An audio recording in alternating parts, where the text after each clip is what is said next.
La Corte Constitucional declaró inexequible el decreto de emergencia económica, social y ecológica en La Guajira. Y lo hizo porque reconoce que existe una profunda crisis, pero afirma que es una emergencia estructural y no un hecho sorpresivo.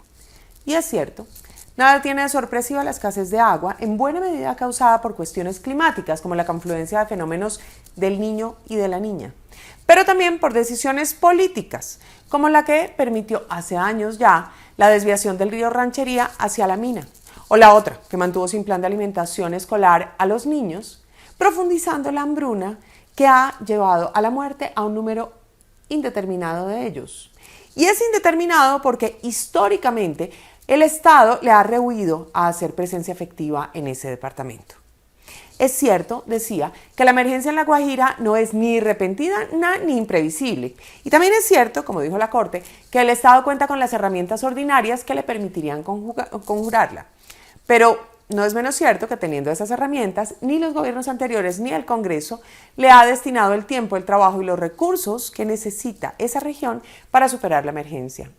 Y por eso, al derogar el decreto, la Corte instó al Gobierno Nacional a diseñar políticas públicas y al Congreso de la República a legislar para superar el estado de cosas inconstitucional que decretó la misma Corte para ese departamento en 2017.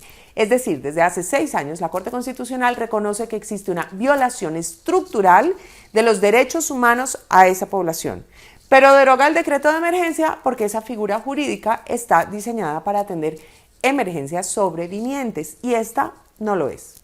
Ahora, la situación es tan compleja en La Guajira que el fallo de la Corte no fue unánime e incluso hubo salvamentos de voto que no se hicieron públicos.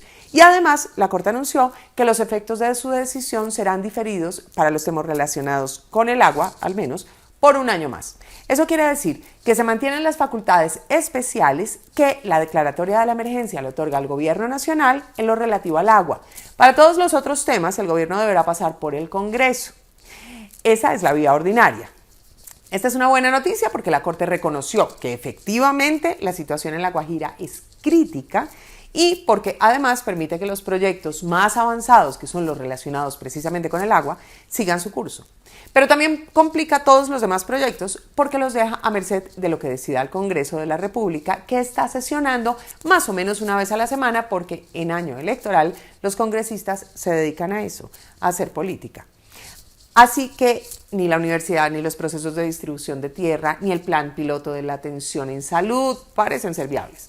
La decisión de la Corte, la reticencia histórica de la élite gobernante de este país a hacer un plan serio que permita garantizar los derechos de los guajiros y las fuerzas políticas del Congreso que vienen oponiéndose a todo lo que proponga Petro, hacen que la cosa sea más difícil. Y mientras tanto, la gente de La Guajira sigue sin agua, pero también sin comida, sin vivienda, sin educación, sin salud, sin seguridad, sin Estado y sin Corte.